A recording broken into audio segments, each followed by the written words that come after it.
So I just finished at the gym, so this will be carrying from my last video, complete change of topic. Where you should want to live. So if you live in like America or something like that, I don't know, but I'm just going to talk about the UK. I imagine it's probably kind of similar to America, but it may be sort of, because this sort of follows the American spirit. You should basically want to live in Stardew Valley, but with guns. You should basically want a life where you are self-sufficient. You know everybody that you live with, and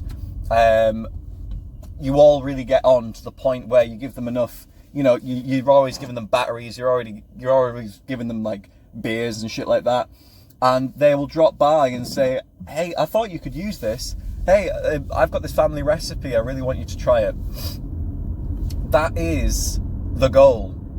That is the goal for like the next generation, for this sort of neo future that we've got coming along.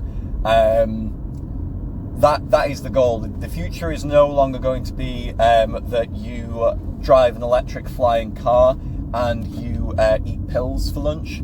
The future is now going to be that you live in not a bubble, but 99% of your life, you still have the internet and all that sort of stuff, but 99% of your life ought to be spent in person, in person, walking around, seeing people that you see regularly, and probably lived within about a 10-mile bubble. And that, you know, the thing is, when people hear that, I think that they think of the now. When people hear that, they think like, oh God, you know, there aren't great jobs in my town. I've got to travel, an hour a day or something like that to go to my like job, which actually pays well. Yeah, fair enough. Consider that now, instead of working 8 hours a day, work takes up 9 hours a day of your life, and you're just simply not paid for the travel time. And, you know, you are now also paying to drive there, for the fuel, you know, for the car itself, for the tax that on the road that you use, all that sort of stuff. So not only are you doing that, you're like paying to get there, and it takes up another hour of your day. Consider that if the world wasn't so like enshittified right now, and if things weren't so bad, that your town would have a good local economy. You know, I am a car dealer. I work in a city, and the town that I live in is half an hour away from where I live. From where I work. Yeah, the town that I live in is half an hour away from the city in which I work.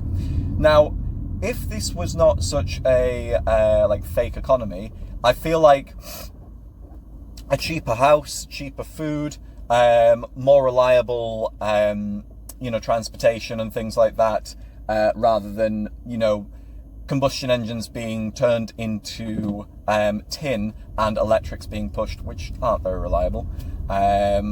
Just a little aside, you often see this in electric adverts, or you see this in like electric EV propaganda, is the best way I can put it. There are fewer moving parts, so it's more reliable. Ask any single mechanic what the reliable parts of an engine are, of a car are.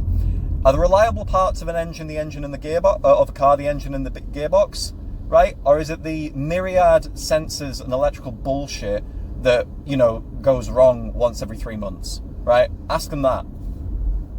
Is it the cheap relays that they have to replace in the fuse box every other day? It's maybe a little bit much. So I'm just thinking about this now. So if I lived much closer to home, if I worked much closer to home, well then there's like an hour a day that I get back. Just think about this. Let's say that you're a bit like this, all right? You got a long commute. There's an hour, and you want to live somewhere, by the way, that is not the city. The city is not a good place to raise kids. The city, historically, has been cheap living. I know that might sound like an absolute, like, what the fuck? No, historically the city has been cheap living. It's been for entrepreneurs, students, it's been for that kind of thing. It's not, as it is now, been for just property speculation and the rat race, basically. And, you know, trying to get onto the property ladder in, you know, for $2 million shithole flats and this sort of thing. The cities historically have been cheap places to live. Right now, at this point in history, you don't want to live in the city. It's where the crime is high, it's where the trust is low, and if you are that way politically inclined as well, it does make you sort of wonder, where the hell are all my countrymen? If you go into like any major city, certainly like Birmingham or London in the UK are easy examples, but you know, sometimes you'll even see this walking around smaller cities. Now, when I say that you want to live in Stardew Valley, just play that game and think about the life that you have there. I mean, yes, you're self-sufficient there, but you don't have to be self-sufficient. You can run a for God's sake, you can run a drugstore. You can run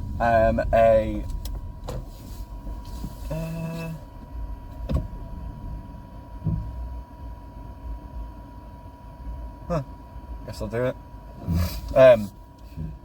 You don't have to be a self-sufficient farmer in Stardew Valley. Keep in mind that there are other people there who have jobs that aren't that. You can be a scientist. You can be the owner of the shop. You can be an inventor. You can do all that sort of stuff. The main thrust behind like getting us to that kind of level as a society, I think, mainly relies in, first of all, fostering like that sense of, you know, self-sufficiency. But there are just basic things, and I know that maybe not everyone wants to live that way. Fine, I think that you should. But there are such basic things that like we are prevented from having. Cheap energy. Cheap energy is a big one at the moment. Like, energy is getting more and more and more expensive, and it doesn't seem to be doing us any good. You know, power being really cheap is like such a sort of, why should it not be? Why tax that? Why make it more and more expensive? Now, if you're wondering, the answer actually is because we're ruled by idiots that don't understand second order effects. See my last video for a little bit more of an explanation as to that. But you want to be self-sufficient. You want to have that kind of lifestyle. And then I say, with guns, you as a person, and this, I mean, in America, you guys have the Second Amendment, and the meaning of that is that it's not that, oh, everyone can have a gun. It's the meaning of that is to try and instill you with the duty is to be a militia, and to be a defender of your country, as well as its standing army, from what I understand. You know, it's a duty. It's not a right. It's a duty. Here's the responsibility of having firearm ownership. You need to be a fit person that knows how to maintain themselves, maintain their guns, maintain their own safety. Now, I think that us in the UK could learn a lot from that. You know, people in this country barely even fucking maintain their cars and stuff like that a lot of the time. Funnily enough as well, driving is a privilege, but a firearm is a right, and I think that is the way that it should be. Your safety and your personal self is a right. Whereas, you know, in many ways, a car is not a luxury, but it is a privilege. It's something that you have to do an awful lot of tests and things like that for. Whereas a firearm, I think maybe you should be doing that as well, but it is a right. Security is a right. Now, the reason that I say Stardew Valley with guns is because that is a tight-knit community of self-sufficient people. Yes, they rely on each other, but they are virtually all sort of semi-self-employed. They don't rely on, you know, the main villain of the game is fucking Coca-Cola or Joja-Cola in the game, right? That is the main villain. And the main villain as well gives you the unlocks that you can get from helping the town out just by paying them money. And I think that is like, you could go down this path in your life where there are no major corporations involved. You cultivate interests, you cultivate rare, you know, you breed rare apples, you go out of your way to do things that aren't necessarily fiscally rewarding, but the fiscal reward comes later, right? Same with this. Like, just don't focus on money, focus on like the interesting things. But yeah, I mean, that's kind of it. Just, you want to be like an interesting person. You want to have like quite a self-sufficient life. You want to have, you want to be able to rely on yourself for a lot of things, and the things that you can't rely on yourself for, not through any fault, but simply through, the context of you can't do everything. You can't work your job. I can't work my job and also be a chemist or something like that. That's fine. You need specialism. No man is an island. But when you have a sort of tight-knit group of people who live in an area where property is cheap, where you know everyone that you speak to and you are all good mates, that's a glorious little vision for the future. That's a perfect vision for the future. It's the one that we should strive for. The with guns bit is because otherwise we end up where we are now, which is basically the UK has gone through a sort of cultural revolution akin to what Mao did to China, and that happened in the 90s for the UK, not for China. So thank you very much for watching, guys. Thought it was a quick one.